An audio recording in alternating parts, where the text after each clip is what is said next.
Without further ado, I'd like to please call upon my noble brother and friend and scholar, Sheikh Muhammad Imam Asim Hussain. Nare Takbir, Allahu Akbar, Nare Risalat, Ya Rasulullah, Ulama Ahlus Sunnah, Zindabad. MashaAllah, before I begin, just want to say that what respected brother and friend and Sheikh Maulana Irfan Chishti Sahab has mentioned, they've said this out of possibly their love, that's if they love me. They love for myself. But in reality, we are not worthy for no titles. The titles are only for Rasulullah sallallahu alaihi wasallam and those who are truly on the path of the deen. We are still students learning, and we'll always continue to learn because it's an ocean. Knowledge is an ocean that you will never reach its end because it goes back and back. فوق كل ذي علم عليم. Over every learned person there is someone who is far more learned. So titles is not what defines us.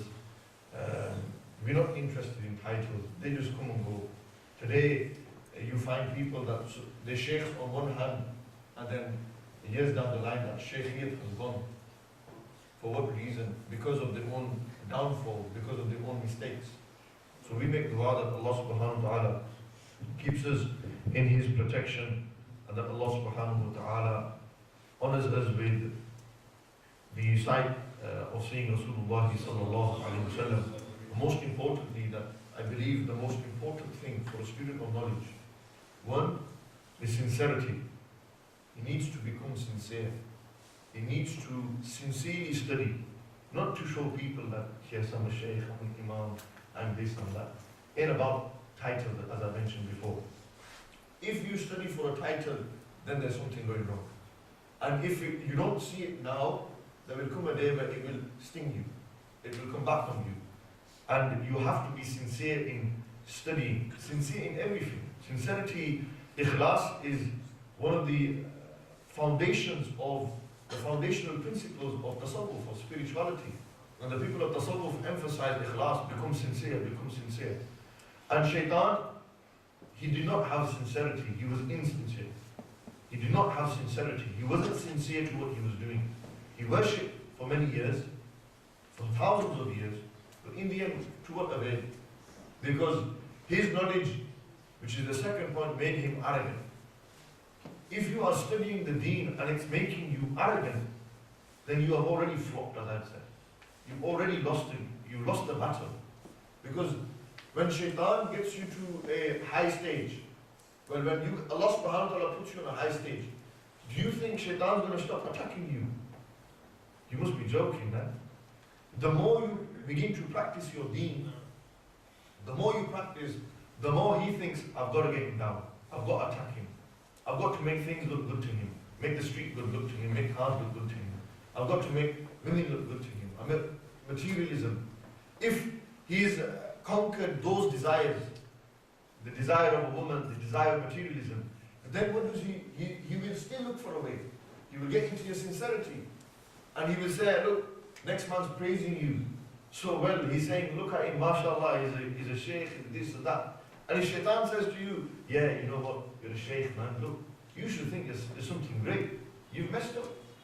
Because tomorrow, Allah subhanahu wa ta'ala, on the day of judgment, metaphorically speaking, Allah Almighty is going to ask you, who did you do it for? What did you do it for? Were you sincere? And if it makes you arrogant, because I see many students of knowledge, they study one or two things, and boom, the man becomes arrogant. He thinks he can now go out and talk. He thinks he can now go out and spread the deen. This is why it's important that he maintains humbleness, humility. This is a very golden ingredient in a student, and most importantly in the lives of shuyukh.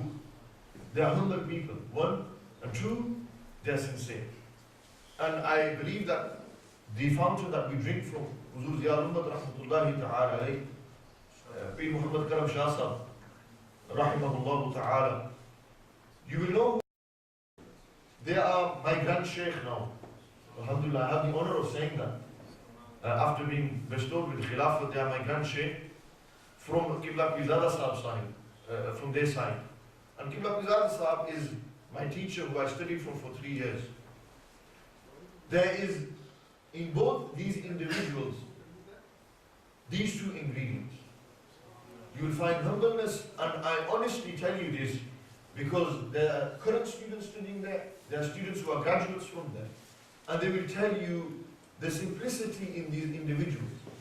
You will not see them flashy clothes. You will not see them in any of this manner. There's nothing of such sort on them. Very simple. And you will find that they are very sincere.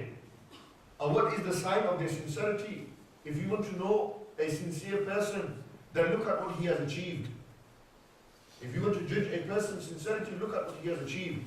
Because those who are unsincere or insincere, eventually the big palace or mansion that they've made, it crumbles, it dies down, because there's always those weak bricks in the foundation. When that weakness arrives, then the man's lost. The man's lost everything. So these individuals, Huzur Ziyar Ummat bin Muhammad Karam Shah Sahab Al-Azhari Rahmatullahi Ta'ala Alayh, and my Shaykh al-Ustad, Shaykh Muhammad Imdad Hussain al-Pizada, Hafizahullah, both of these individuals are sincere, both of them are humble. And you will see that in their libas, you will see that in their guftugu, in their speech, you will see that in their mannerisms, etiquette, you will see that.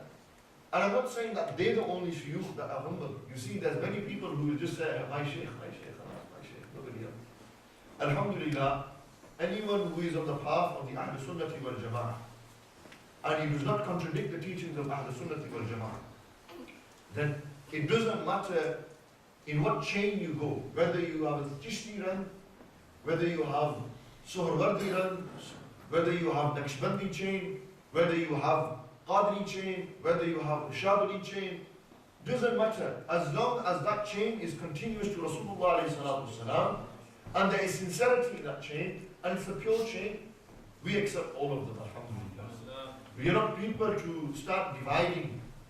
We say, sit with the shuyukh, sit with the people of Allah. That's what, because today we see that many people, it's just about building manpower, getting followings. Where's the sincerity? What are you doing it for? For yourself, so that you get a meal. You can't be doing that. You've got to do it for the sake of Allah subhanahu wa ta'ala. Jalla jalaluhu amma balahu. So, what Maulana Irfan Sahab mentioned, Allah Almighty bless them, and Allah Almighty grant them more than they have granted us all. But truly, I don't believe I'm worthy for that. But inshallah, we will try to aim and to do justice. I remember when they bestowed Khilafat on me around 2 weeks ago, they mentioned this point to me. They said, I didn't do justice to it when my Shaykh granted me it. But now I grant you it so that you may just do justice for me and for yourself. So these were the words of my Shaykh and Ustaz, Shaykh Pirzada. I hope that Allah Almighty gives me sincerity. Allah Almighty continues to grant us humbleness and humility to do the work of the deen. This is not my subject. Don't worry, I'm not stoned. But I've been given the title stone and gang culture and stuff like this. Don't worry, I'm very sober. Our job is to take them out who are from darkness and bring them back to the light. Not that we are doing it, Allah Almighty selects who He wills to do His work. So inshallah, we'll begin the actual talk that I want to deliver to yourselves. Lend your ears to me, whether you are 7, 8, 9, 10, 12 years old, whether you are 13 years old, whether you are 30 years old, 40 years old. Listen carefully, because it can relate to you. Most certainly it will relate to you. And I'll tell you why. Alhamdulillah, alhamdulillah wa kafa, wassalatu wassalamu ala ibadihi alladhina istafa, khususan ala sayyidina wa sanadina wa maulana Muhammadan al-Mustafa, sallallahu ta'ala alayhi wa ala alihi wa ashabihi wa man wala. أما بعد أعوذ بالله من الشيطان الرجيم بسم الله الرحمن الرحيم قال الله تبارك وتعالى في القرآن المجيد والفرقان الحميد فلا تتبع الهوى فيضلك عن سبيل الله صدق الله مولانا العظيم إن الله وملائكته يصلون على النبي يا أيها الذين آمنوا صلوا عليه وسلموا تسليما اللهم صل على سيدنا ومولانا محمد وعلى آل سيدنا ومولانا محمد وأصحاب سيدنا ومولانا محمد وبارك وسلم وصل عليه. صلاة والسلام عليك يا سيدي يا رسول الله وعلى آلك وأصحابك يا سيدي يا حبيب الله. الصلاة والسلام عليك يا سيدي يا رسول الله وعلى آلك وأصحابك يا سيدي يا رحمة للعالمين. بسم الله الرحمن الرحيم. After praising Allah Almighty Jalla Jalaluhu Amma Walahu, and after sending infinite salutations and blessings upon our noble Master and Habib Sayyidina Muhammad Rasulullah Sallallahu Ta'ala Alayhi wa ala alihi wa sahbihi wa sallam. Alhamdulillah, we live in a day and age where left, right and center, I would say, so that you may understand, Muslim youth growing up in the West in the 21st century are being bombarded with desires, trials, tribulations, tests, fitnas. And verily the saying of our master and our leader, our Habib, the Prophet Muhammad Rasulullah Sallallahu Alaihi Wasallam is true. That they said towards the end of time, fitnas will increase. The concept of trial and tribulation will get more and more and more. Now, muhaddithin, they would have interpreted this hadith as respecting Maulana Ramzan Sahib. They touched on this subject. And I mentioned touched because it's such an ocean to talk about being muqallad or being attached to an imam, following an imam.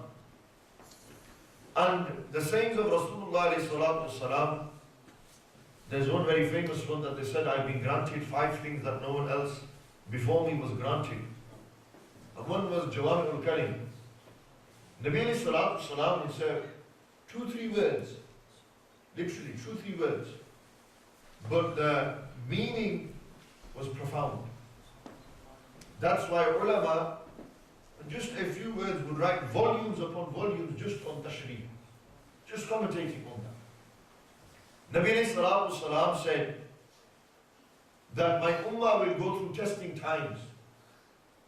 And the fitna that my ummah will face,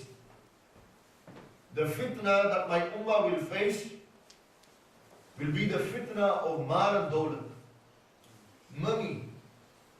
And believe me, brothers and sisters, money talks. Money talks.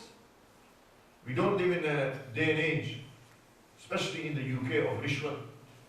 When you go to Pakistan, and you, just as you land, and they keep you in the airport, and you're not allowed to go, just flash Qadi Azam's face to them, man. Man will be dripping. They'll be tripping over it. TK, now let's talk business.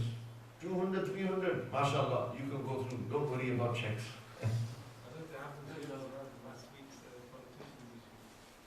Yes, last week's politicians issue, and you see it happens everywhere. Some is more apparent than others. Some is more naked to the eye.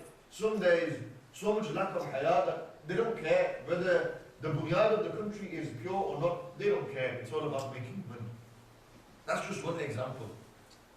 But on street terms, this is one fitna that I believe most of our youth are growing up thinking, I want to get rich. I want to get rich. I want to earn money. I want to get rich, have a good car, drive around, wear flashy clothes. The boys are wearing good clothes. I'm going to wear good clothes. The boys are rolling around in flashy motors. I've got to be driving a flashy motor. Why? Just to prove a point. I'm up there, I'm in that league. I'm amongst the high rollers, the big timers. Because I'm amongst the big timers, I will have respect. People will rate me. People will look at me and they'll say, yeah, check him out. Killer T, driving by. Even his number plate, just to prove a point, he'll put Killer T on there. That's just, don't worry, I hope there's no Killer T's here. be killing. But just to make you understand, the Prophet ﷺ said, my ummah will go through testing times. Fitnas will be on the increase. Which fitnas was Rasulullah ﷺ talking about? Now that's where the al-Jawami al-Kalim, the vast amount, the profoundness of Rasulullah ﷺ's words. Nabi ﷺ was bestowed with knowledge. Knowledge of what was to occur in the future. That's another subject on another occasion we will deal with. As that has now become a fitna as well. That is another fitna that is going about. People who question the knowledge of Rasulullah sallallahu alayhi wa sallam. But on another occasion we will talk. Nabi alayhi salatu wasalam knew that Islam is going to go as far as China. اطلبوا العلم ولو بالصين. Seek knowledge, even if it's as far as China. Why did Nabi alayhi salatu wasalam say go as far as China to seek knowledge? There must be knowledge there for you to seek it from there. Nabi alayhi salatu wasalam knew. However, when Nabi alayhi salam left this mortal dunya, physically left this dunya, had Islam got to China yet? Had Islam got to China? It had just covered the Arabian Peninsula. But look at the kamal of Rasulullah sallallahu alaihi wasallam. That even after they left this dunya, even after they physically left this dunya, Nabi alayhi salatu wasalam is still inspiring people to become Muslim, guiding people to become Muslim, that Islam spread as far as China. That means in between, the Indo-Pakistanis come into that, the Turks come into that, the Iraqis, the Iranis, all of them, all the countries in between. Sri Lankans, you will find Muslims in Sri Lanka. We're not the only Muslims. We roll around like we're the only Muslims, man. We talk about the deen like it's only me.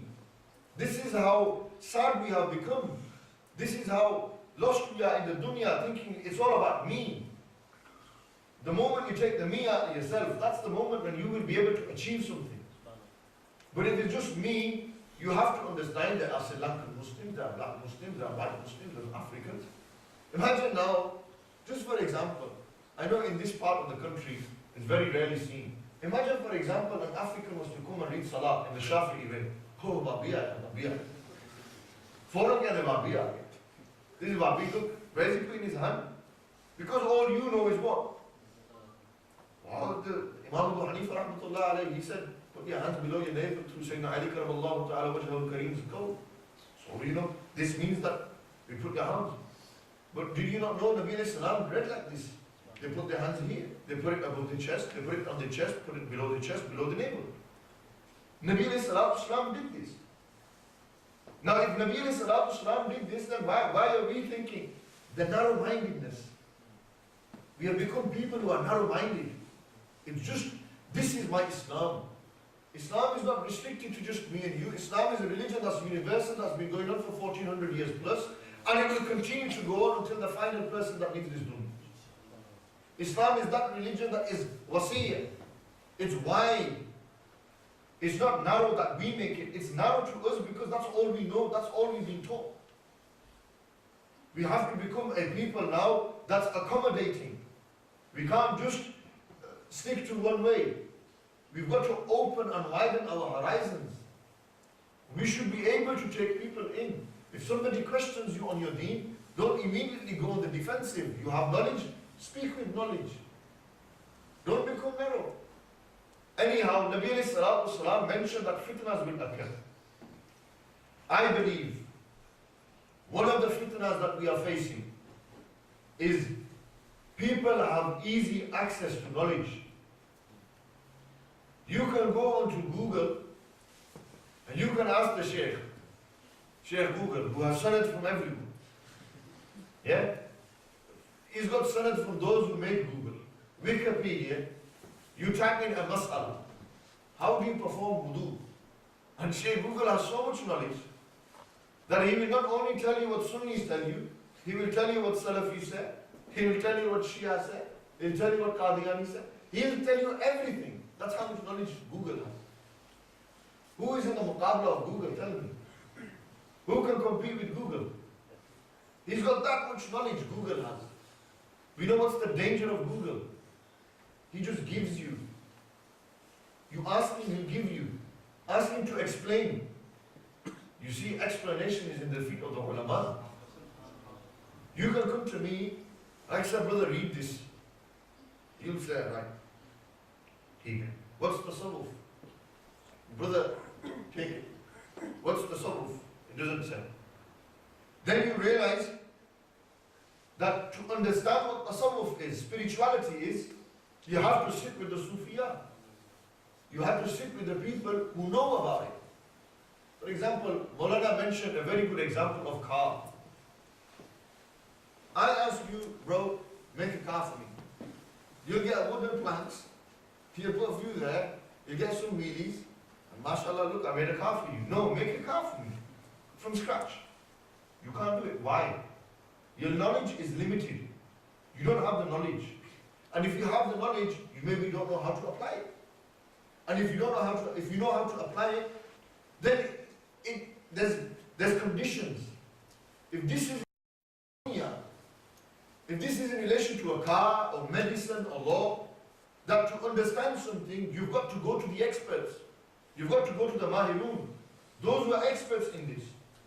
Then, when it comes to the deen, understanding the deen, go to those who are experts, those who have changed, those who have learned. Don't go to something that is easy accessible. The more you travel for knowledge, the more reward you will get. Every step you take. Now, we live in a day and age, there's pros and cons to everything, let's be honest. That knowledge is in our houses. Every man's got an iPhone, iPad. People, but those of you who haven't got it, then inshallah you will get one. But I tell you, it's a fitna. Those of you who've got these, you can pull up Safari and that's it, type it in and masla come up. You don't need nothing, bro. Why, you go to him, why do I need a sheikh, man? Why do I need to go on Imam? Brother, I type it in Google and it gives me everything. But the pure way and the traditional way of studying the deen, there is barakah, blessings and mercy in that. There is rahmah in that. The Sahaba didn't have technology in their time, but they traveled to study the deen. Today, there is technology, but I will still travel to go and study the deen in Egypt. I will still go to Yemen, I will go to Mauritania, I will go to Pakistan and India. Why? I could do all the studies at home online. But why do I go there? Because when you sit with the ulama, every true sheikh, alim, scholar, from different backgrounds, but goes back to that one tradition of Ahlul Sunnati wal Jama'ah, they will give you different flavors. They will come from a different angle. Maulana Ramzan and Maulana Irfan Sahab, they will tell you the Egyptian flavor. They've studied in Egypt. Then you go to somebody who's from Yemen, who studied in Yemen, he'll tell you the Yemenis have a different style. You go to somebody who studied in Mauritania, the Mauritanians have a different style. You go to the Indo-Pakistan, you will find that our ulama, they have a different style. But as long as those styles are on the Ahlul Sunnati wal Jama'ah, then bihamdillahi ta'ala, we will take from each fountain. Because those fountains' root is Rasulullah sallallahu alayhi wa sallam. And there is no corruption, there's no deviance in there. Today, because of too much knowledge, easily accessible, the Prophet ﷺ said what? One of the signs of the Day of Judgment will be that knowledge will be lifted. The Sahaba said, Ya Rasulullah, how? How is the knowledge going to be lifted? Nabi Salam said, towards the end of time, there will be many books. That's an ishara to technology. There will be vast amount of access to knowledge. But when they said knowledge will be lifted, the men of knowledge will be gone. You won't find proper alims anywhere. They can't teach you the traditional sciences. And when you find that time, then you are in a time of ignorance, jahalat. And one of the diseases of our time is what?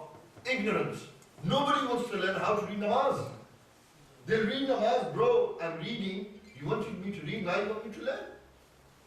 That's a big thing that you make me read namaz. Now you want me to learn how to read namaz. You see, there's a way to do something. If you're going to read namaz, let's read it properly. Let's do it properly. If I was going to tell you there's a bird walking there, go pull her. Your man will do it properly. They will try every trick in the book.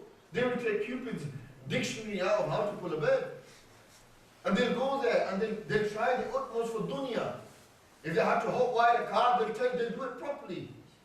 If they have to rob a bank, they'll plan everything out properly. But when it comes to standing in front of Allah, mans don't want to do it properly. Why? Why do you want to read your namaz properly? Tell me. Give me a good justification. There is none. Are you that lost in the dunya that you don't want to learn? Is this how lost you become? You give attention to GCSEs, A-levels. You give attention to becoming a lawyer, a doctor. You get your degrees, but a PhD. But read your namaz properly. Akhi, I don't know how to read my namaz properly. What do you mean you don't know how to read your namaz? There's many reasons for that. Again, it all boils down to what? Ignorance. Lack of sincerity. We do not do the things properly. The foundations weren't laid properly. But despite all this, there's always hope. You still have opportunities. You have opportunities to come study. It doesn't cost much. £35, what's that? Tell me what is £35 in today's day and age? It's nothing. £35, man will go buy new trainers every other week.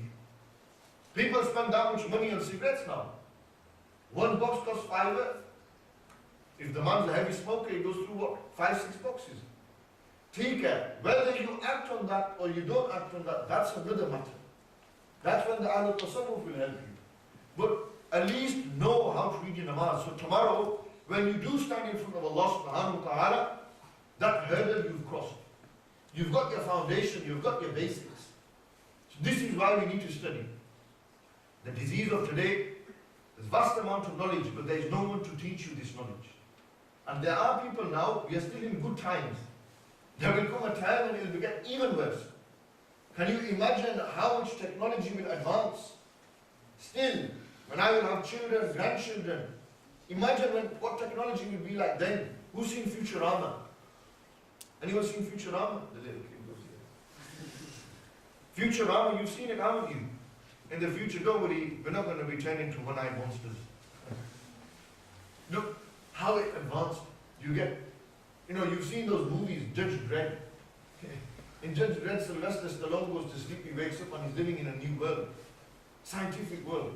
Imagine tomorrow, Allah knows best. I'm not saying it's going to happen. I don't want someone to misquote me and say, Imam Sahib saying, look at this new fatwa Imam Sahib put out,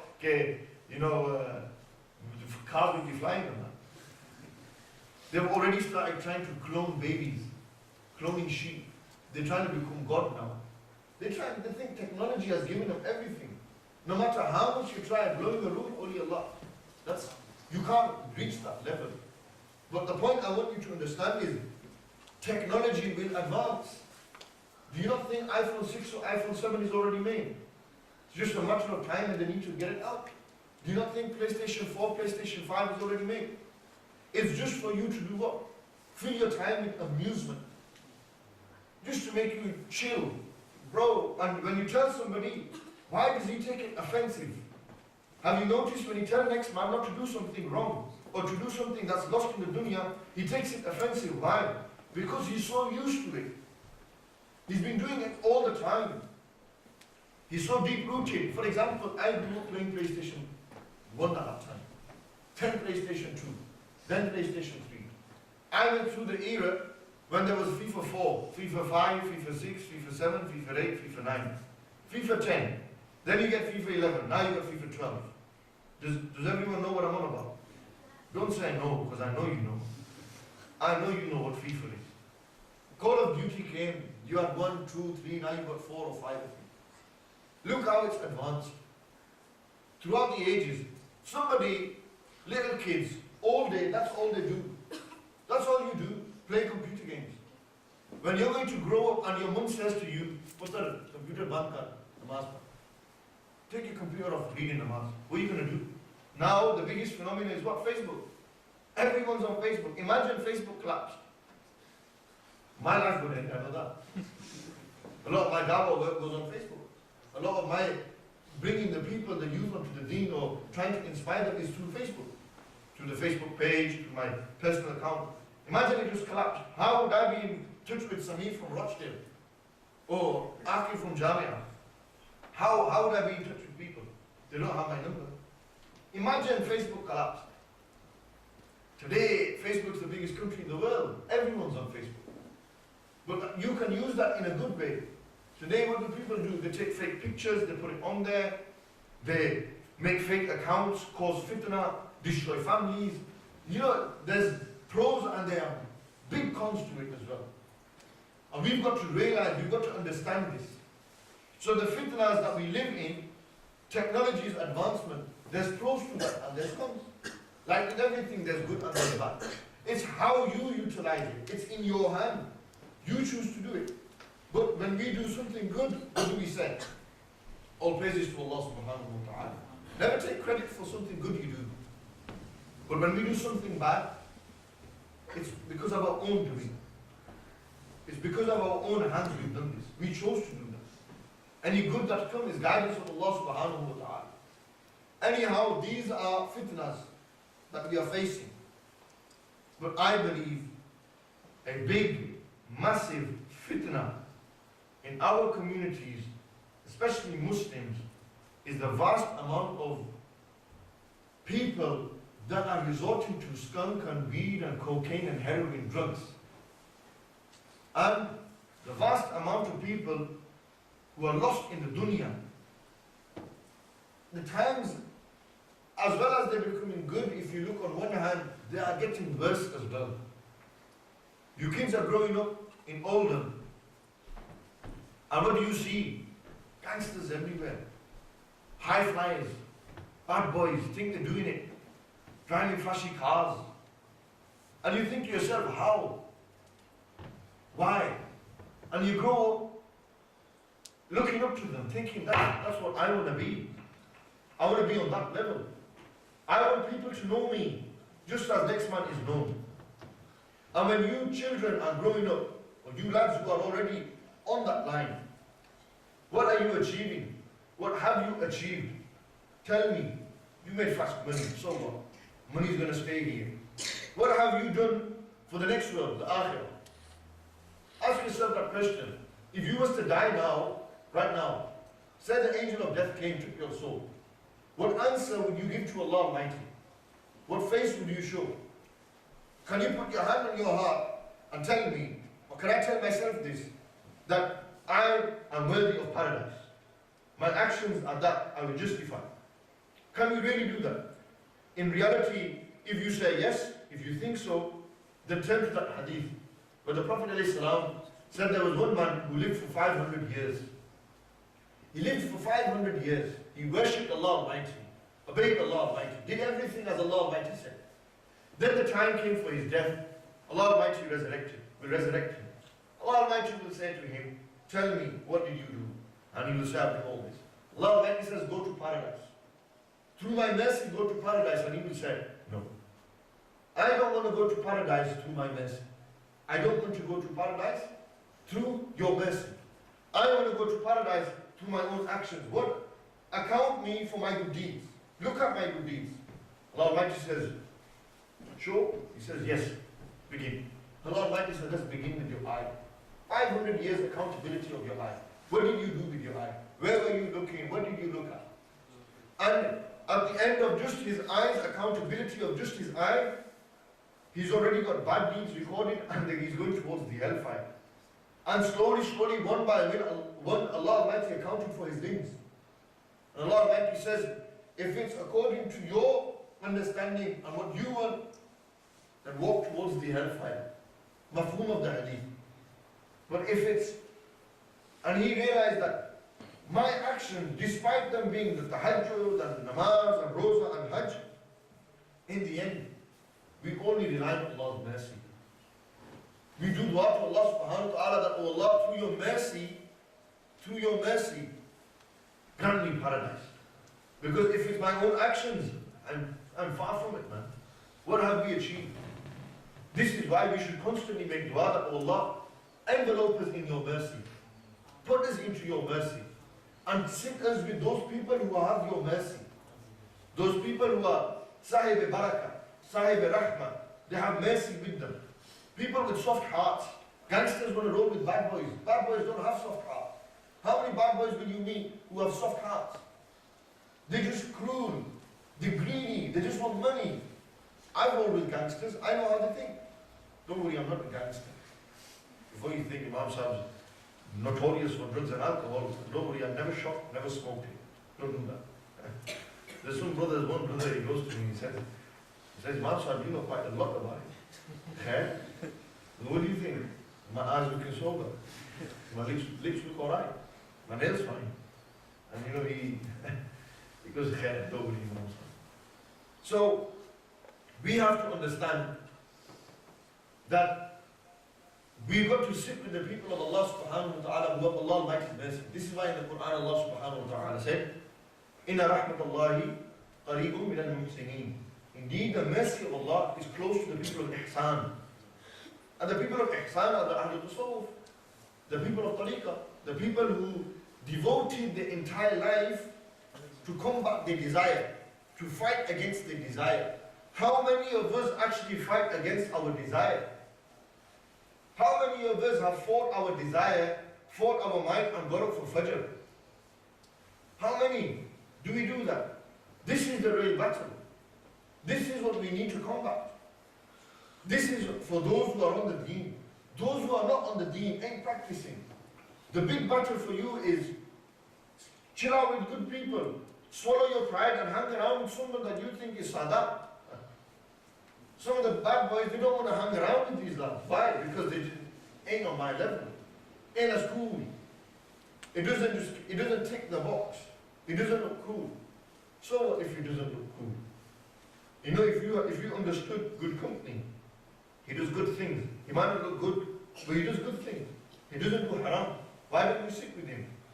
Because we live in a day and age, we're growing up in a day and age where it's all about attractiveness. It's all about glamour. The more glamour you are, the more you run towards it. Sadly today, in everything, it's all about glamour.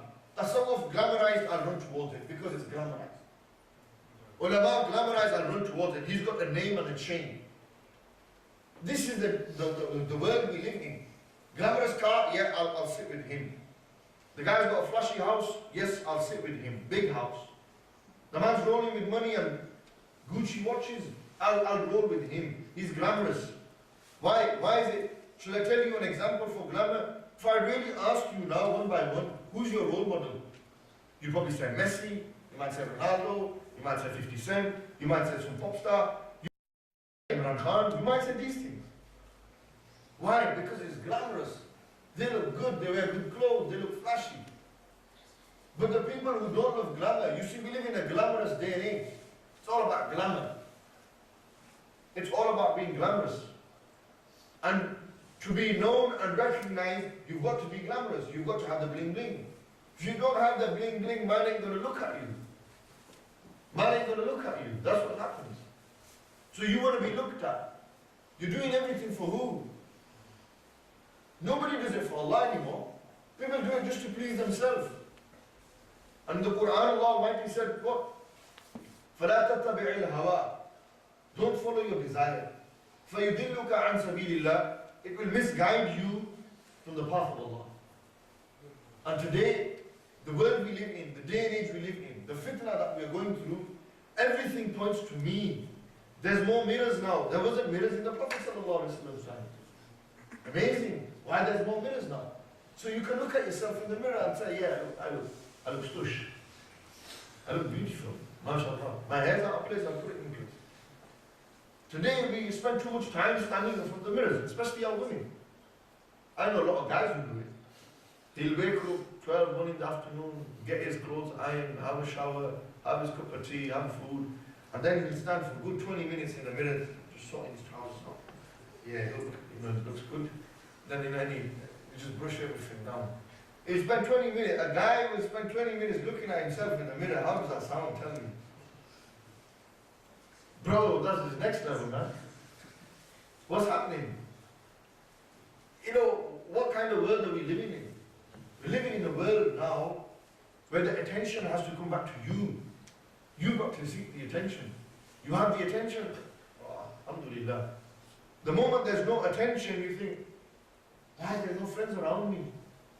Shall I tell you, I'll give you an example. One lad, he's a big shotter on the street. He's got everything. Sells cocaine, heroin, class A. He's doing it all.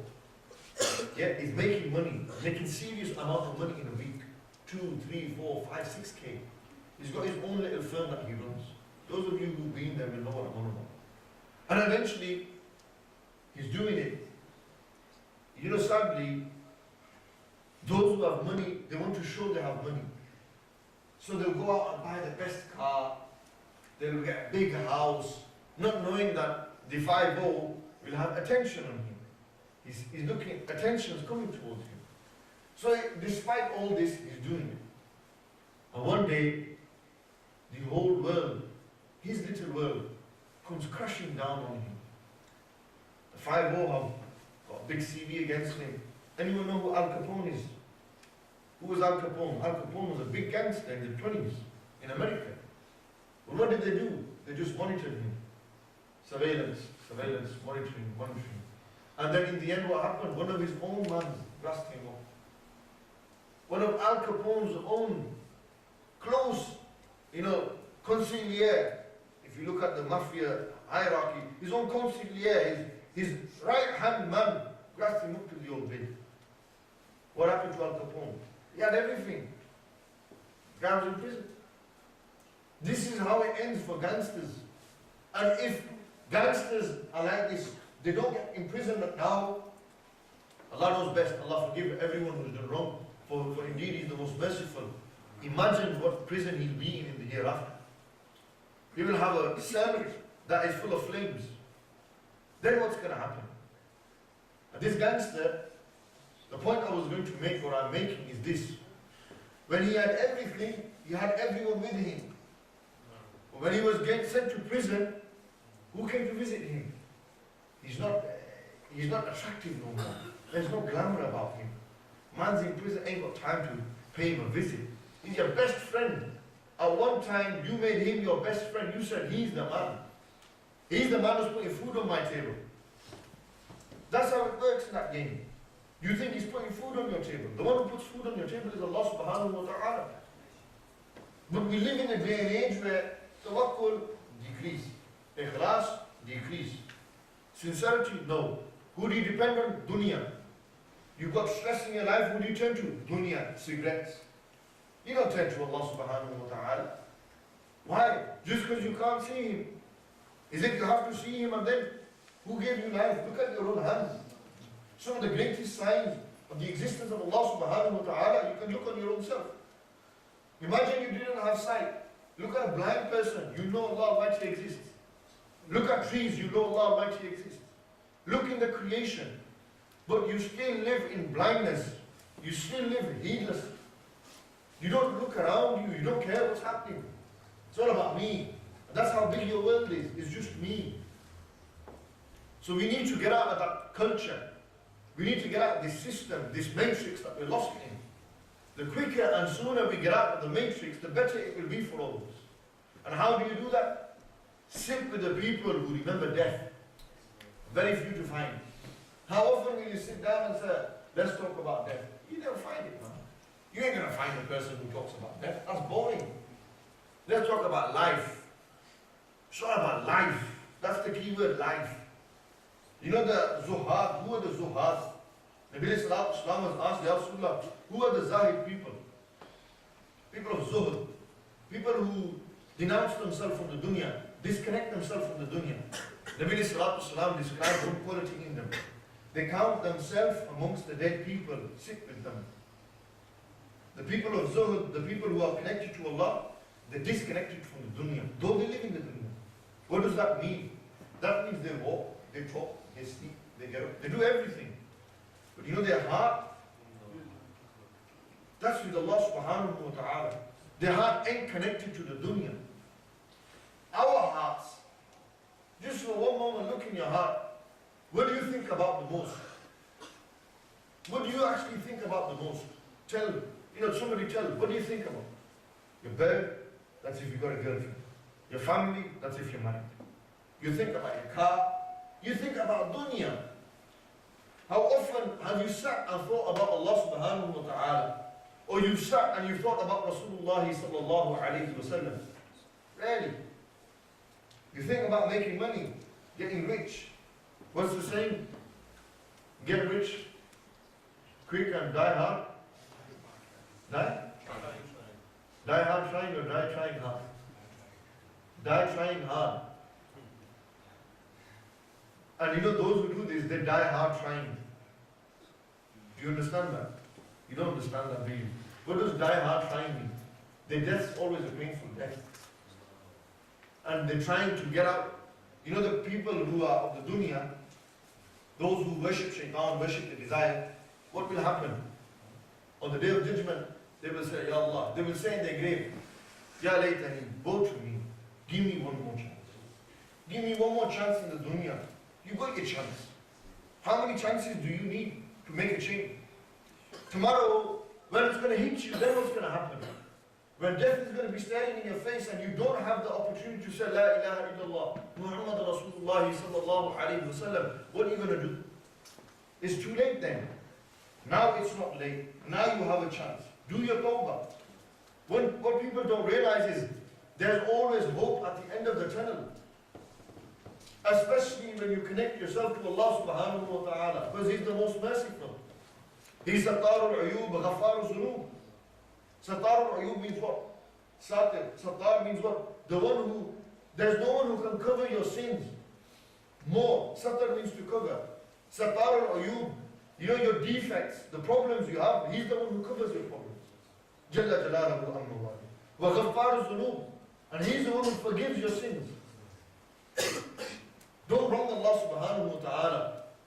You can live all your life pleasing people, doing good to people, but if you wrong Allah Almighty, how do you wrong Allah Almighty? Somebody might ask Imam Sahib, how am I wronging Allah? Tell me. How do I wrong Allah? Every namaz you miss, you wronged Allah. Every namaz, because Allah Almighty has made this fard on you.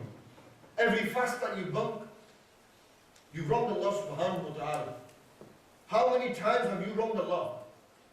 If you was to think how many namaz have we missed, we don't think like that. Nobody makes us aware like that. We are living in dangerous times, difficult times. Our youth are growing up aspiring to be gangsters. They're aspiring to be pop stars. They're aspiring to be footballers. How many of our youth are growing up to become ulama or to be in the path of the ulama? How many of our youth are growing up inspiring to be on the deen? How many will sit there and they will read the Quran passionately? But when it comes to singing a song, the man knows, twinkle, twinkle, little star. How I wonder what you are. Is that how it goes? You guys know. They grow up doing this. You have control over your house. You have control over your house. You have control over your children. Don't let it get to a stage where it's uncontrollable. When it becomes uncontrollable, then there's chaos. It becomes chaotic. There becomes a problem. There's a situation that arises. What are we doing? Oh, don't worry, man. He only swore once. Don't worry. He's playing computer. What harm is it going to do? Don't worry, he's on the internet. Nothing's going to happen. How do you know what he's watching? How do you know what he's doing? We become so slack with our children, the tarbiyah. That's why they get more tarbiyah from their boys than they do from their parents. Because they look up to their boys. To the lads who are sitting here, you go to an age where it's all about boys. Just bring the boys up on that. Go to Cineworld, go do this, go do that. Pera down, build Winslow Road and that.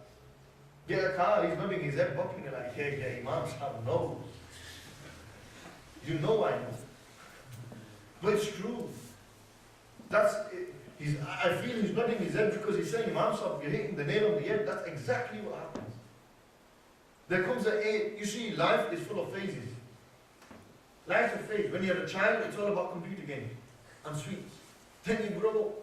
Then it's about TV and watching Teletubbies and BBC and CBBC and all that. And don't smile, please. One of the big ones, don't smile. That means you watch Teletubbies as well.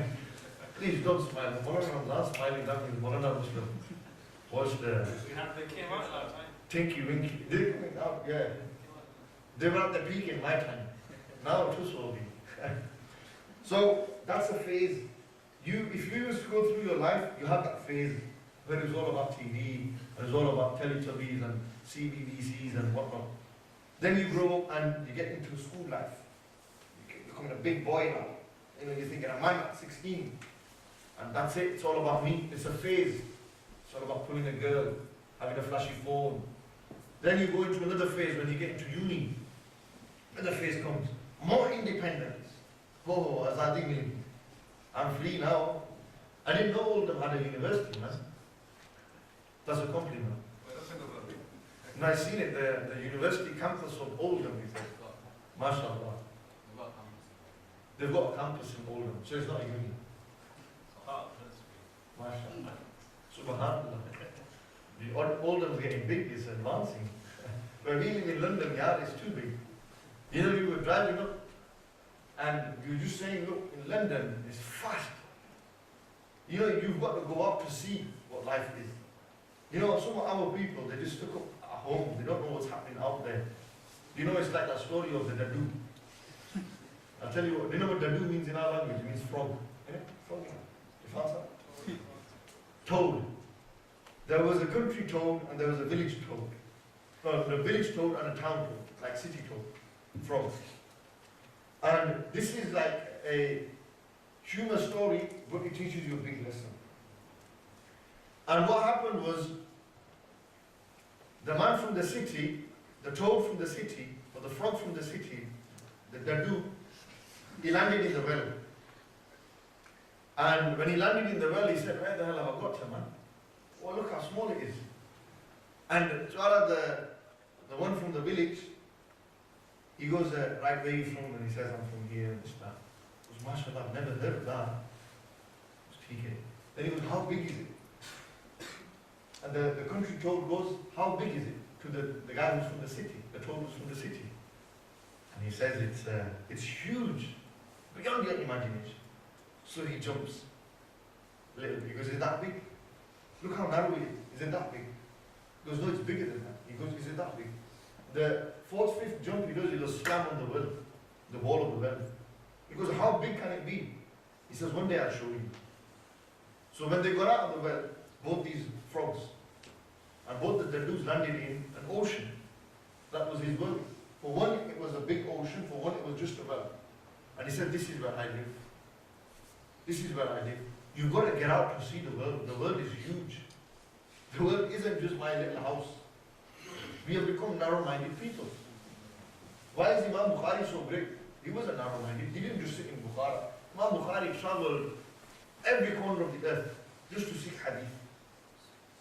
All the entire Muslim world, Imam Bukhari, traveled there, sought hadith, yearned for hadith. Imam Abu Hanifa traveled, Imam Malik traveled. So we need to get out and see. And in London, I was coming up and I was saying, look how peaceful it is here. We were going through the Peak District. And we were looking at the beauty and we were saying, Subhanallah. Subhanallah. Wallahi, look at the beauty of these places. You go down and you find Shaitan is there. Central London is the house of Shaitan. Everywhere you turn, there's fitna upon fitna upon fitna. The people of Allah, they don't like living in high mansions. Now, if I was to throw you, I'll give you another example to see how much benefit there is in living in a place where a person can protect his iman. He can protect his iman. There's one individual, he's a lad studying in Oldham, for example. Then he gets some places, he's going to go study in uni. So he applies for a university. He wants to go to London. So he was Sada when he was in Oldham. Right, soft lad. Sada, simple, Sanjida Banda. That's it, nice, pious. When he arrived in London, one week went, 2 weeks, and he's seen it, yeah, high flying, got freedom, do what I want, da da da da da. Next thing you know, the man's in clubbing. Man starts drinking, man starts smoking weed, starts abusing. Before you know it, when he returns home, shakal bigargi. It's changed. Freedom. When he was in his own environment, when he was in an environment where there was not as much test, he was good. He protected his iman. The moment he left the company of his parents, the guidance of his parents, the moment he said, I don't need my parents now, I can do it myself. I don't need my mother and father, I can do it myself. The moment he thought this mentality, principle, philosophy, that moment, man, lost way. Ask people who don't have parents to guide them. They look for guidance. They turn to their family, how much would they give? They can't give you more than your mother gives you. They can't give you more than your father gives you. What your mother and father give you, nobody can give you. When they were alive, they gave you guidance. But don't buy this house, buy this house. But don't do this, try this, try that. Now who's going to give you guidance? This is why seek knowledge. Understand the deen. Have faham of the deen. And when you have faham of the deen, when you have understanding of the deen, when you have knowledge of the deen, then it can make you stand on your own two feet. You can become independent. And before you know it, you now become a guide for everyone else. You become somebody who helps other people. Because of why? The vast amount of knowledge and experience that you have. This is why who are the best scholars, I believe, are the elder scholars. The Buzurg ulama. The wisdom that they have. I might try something, they've been there, done that, they've got the t-shirt. Imam Sahib, don't try that, try this now. I've been there, I've seen it. Many times, Izal Sahib has done that with me. They said, don't try this, try that. They've been there, they know what's happening. When your parents says something to you, but don't do this, it's not right for you. You shouldn't be thinking, yeah. There's a reason for why they're saying it. They're not just saying it because they don't like you. There's a wisdom behind that. You have to understand what's the wisdom behind it. What they're saying, but don't go there. It doesn't mean that they've done it. It doesn't necessarily mean that they've done it. It means they know. They're more clued up than you. They have experience. What do we do to our parents? We disrespect them. We don't listen to them. We think we know better. Another fitna of our time. Nabi Sallallahu said, one of the signs of the final hour, man will give more respect to his wife than he will give to his own mother. You might be amazed. It's happening. People will leave their mothers and fathers just for a girl. La hawla wa la quwwata illa billah. No matter how great that girl is, she'll never ever equate to the feet of your mother even. She'll never be in the rank of your mother. But people will do that. Why? Because they're engrossed, they are lost in the dunya. And when you're engrossed and lost in the dunya, this is what ends up happening. This is what people will resort to. And Nabi Sallallahu Alaihi Wasallam, 1400 years plus, said what? That there will be fitnas. The ummah will be tested through trials and tribulations. We are going through these tests of trials and tribulations. We're seeing things that you might not have heard of in the past, now you are hearing. Why? Because of the difficult times that we're living in. And in difficult times, what's the guidance you need? You need to go back to the Quran and the Sunnah. You need to go back to the ulama. You need to sit with them and reassess your life. Refresh your aims. Think about where am I going, what am I doing wrong? And then take the necessary steps it is that you need to take to rectify and reform yourself. We need to reform ourselves. And those of you who are kids, growing up, honestly, take role models that will give you benefit. Look up to people that you can say, yeah, I want to be like him. Not I want to be like Messi or Ronaldo. I want to be like, I don't know, Drake, 50 Cent, Low Key, all these people. I want to be like Rasulullah sallallahu alaihi wasallam. I want to be like Imam Abu Hanifa. It's not hard. It's hard when you think about it. But just aspire, even to have even a drop of what they are. A drop of what they are in today's day and age will make you a wali. A drop of what they are in the day and age we live in will make us walis. Not walis, walis. They'll make us people of Allah. Just a drop. If that's what my understanding of one drop of theirs is, imagine if there was a full container of them. Imagine what level they're on. Today you have people that say, nah, brother, we don't need them. What do I need them for? I can go direct myself. They have this direct policy now. What is direct policy? Nothing happens directly. You want insurance, you got to ring the insurance company. Nothing happens direct. You want to go to Bradford, you can't just. You got to fly there, you got to take a boat, you got to go on the M1, A1. Ain't gonna happen directly. Nothing ever come direct to you, then how do you expect to get back there direct? Do you understand? I hope you get the indication of what I'm saying. We live in funny times. That's another fitna that we're facing. Too many direct people out there. They don't like taking maps with them. They think they can get there. What happens is when you try to be too direct, what happens? You can get lost. We need guidance. The youth need guidance. They need to be guided. You need to find yourself proper people of Allah. and you need to sit with them and take guidance. Spiritual guidance, knowledge guidance, and then guidance in your life. You know, guidance in your life, you know who will give you the best guidance in your life? Illa masha'Allah, your mother and father. You know who will give you the best guidance in knowledge? The ulama, the scholars, the proper scholars. Not these deviant scholars on YouTube who think they're bad ones. Not them. And you know who will give you guidance in spirituality? The people of Allah. The people of Allah who have trained themselves, who've been through that rigorous training. They've been through the dunya, they come out and alhamdulillah. You can put them in any situation, nothing will faze them. Because they've got control, they've combated, they've fought their desire. Nabi Salam said, do not follow your, Allah Almighty in the Quran said, do not follow your desires. Your desire will misguide you. Man was created weak for a reason, to test you. Allah Almighty said, خُلِقَ الْإِنسَانُ ضَعِيفًا. Allah Almighty created man weak. Man was created weak. Why? Why were me and you created weak? Because that's the purpose of life. In hindsight, that is the purpose of life. That you are created weak to achieve, to find that potential, like Maulana Irfan was saying. That strength, that inner strength, assisted by the Quran, assisted by the Sunnah, assisted by the ulama, by the awliya. And you become a good Muslim, a better Muslim. And even if you don't become a shaykh or an alim or whatever, at least your foundation is strong. We need people whose foundations are strong, because tomorrow you will be fathers of the future, you will be mothers of the future. If your foundations ain't strong, you will see that your children's lives, they will collapse. Your children's lives will collapse. We can learn from the mistakes of the past. The clever people are the ones who learn from the mistakes of the past. So the mistakes that we have gone through, whether in our personal life, whether we've heard stories in Oldham of people, this, that, learn from that. Learn from that. Become people who are learning, not people who are ignorant. So, bro, what's happened? It don't matter, that ain't going to happen to me. What do you mean it ain't going to happen to you? What's to say that it ain't going to happen to you? How can you say that? Anything can happen. So we should always be in the company of good people. When you're in good people's company, bad things rarely happen. When you're in bad boy company, bad boy society, bad things happen. It's as simple as that.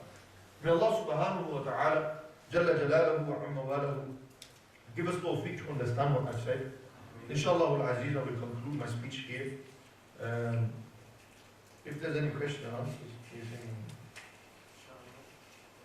any questions you want to ask, you can ask myself or Maulana Ramzan Sahib or Maulana Irfan Sahib. It's not often you get this opportunity to ask questions in English, or you get this opportunity to approach somebody. The only other time you'll ever get to ask me is on Facebook. So if you're on Facebook, add me, you can ask me questions on there. But in relation to heaven's keys, if you've enjoyed this speech, if you've understood about the value and importance of knowledge, it's not going to cost you much. I think that, you know, if there are difficult circumstances somebody's in, they'll subsidize, they will help you out in that. So, this is a course that is run in Rochdale, not too far from yourself, where you can study the deen, you can study it. And if you don't, at least get somebody. It doesn't matter, look, you shouldn't feel bad. What happens is, many of you will say, I don't want to do it because I do bad things. Because I do bad things, you've got that negative perception and mentality. It's immediately, that's what you think. That's shaitan playing with you, man. What you should be thinking is, I want to change. Shaitan is making you think, no, don't change, carry on. You know, it's like this. The guy is trying to read, you know, one of the lads says, come on bro, let's go read namaz. He says, nah bro, I'm not bad, I'm not clean. You know, I'm the zoo, did this, did that. So I can't go. Negative mentality, negative perception. Even if he was clean and pure, he hasn't smoked the zoo or anything. Nah bro, you know what it is, man, I feel like a hypocrite. Shaitan is making you think like that. It's right, he doesn't want you to go to the masjid. This guy is telling you go to the masjid, you're saying, nah bro, you know what, I don't need to go, I don't want to go. You can't fight yourself. Oh man, be unwelcome, look at the way I'm dressed, look, I got a beard. You know what they're going to do, they're going to frown upon me, look on me. Illa mashallah, yes, you will get cases like that, but not every case is the same. You've got to try, you've got to swallow, you've got to take the first step, you've got to cross that hurdle. You've got to say, so what? you know, I've got a problem, I'm a bit of a bad man, I do some bad stuff, but I will try doing this one good thing, maybe this will open doors to more good. This one seed of goodness will make trees. This one seed will make trees, branches will grow. But you've got to take the step. For those of you who want to learn, who are seekers of knowledge, who want to learn, then this is ideal for you. That's if you can't afford to go to Jamia Al-Karam, or you can't afford to go abroad to study. Here is at your doorstep. Today you can find true knowledge. It's a stepping stone to that. It will equip you well enough to go on to those further. Because what happens when you study, passion grows. You want to learn more and more and more. And eventually what happens is you want to go into higher education. You want to go into further study. This is a stepping stone. This is a good start. So those of you who are interested, by all means sign up. I think they can sign up here today. At the back, we'll see Maulana Irfan Sahib or Maulana Ramzan Sahib, and like that, sign up. And equally at the same time, spread the message, spread the word, promote it on Facebook. We promote too much bad stuff. Lupe Fiasco's music. We promote Tupac and Biggie. We don't promote the deen. Ain't cool, man. Next man might think, oh, look at him. 1 minute he's doing this, next thing he's doing that. So we should try to promote our deen. We should try to promote our religion. The opportunity of doing it now is better than any other era or time because of the advancement of technology. Again, that's a pro. That's a plus that we can use in our favor to get the message across. We can, help a lot of brothers onto the deen. Allah Almighty can guide them through these means. So do this. Those of you who are interested, by all means, come forward and take this. We'll see Maulana Irfan Sahib or Maulana Ramzan Sahib, and the brothers were sitting there at the back. And are you selling books as well? What's that? They're selling the course. Even better, it's in your mosque, selling it as well. So look at that and see it, and then if you're interested, there's no harm. Is it what, two days a week? Just on Sunday. Just on one day, man, Sunday. Sacrifice five-a-side football and go study the deen. And then you'll get five-a-side football as well at the same time. 3 hours. What's 3 hours? You sit 3 hours playing online FIFA 12. You spend 3 hours doing that. You spend 3 hours watching EastEnders Omnibus. So why can't you just do 3 hours of studying the deen? And then after you can do put EastEnders on pause and record it and watch it later. You understand? Allah Almighty gives us all tawfiq. And last but not least, I thank Qibla Mufti Sahib for inviting myself. I came, they didn't recognize me. Then they go, Imam Asim Hussain, that's me. And then they go, MashaAllah. So it's, alhamdulillah, it's an honor. I've seen them many times, but first time I've met them. And alhamdulillah, they are supporting all these causes. Big support, they allowed me to come here. That's a big enough thing. So alhamdulillah, Allah Almighty continue to shower the khas rahmat upon them. Allah keep them in istiqamah, give them continuous tawfiq to do the deen work and khidmah, and forgive us for our major and minor sins. Once again, jazakumullah khair to the organizers. May Allah Almighty bless you all. Assalamu alaikum wa rahmatullahi.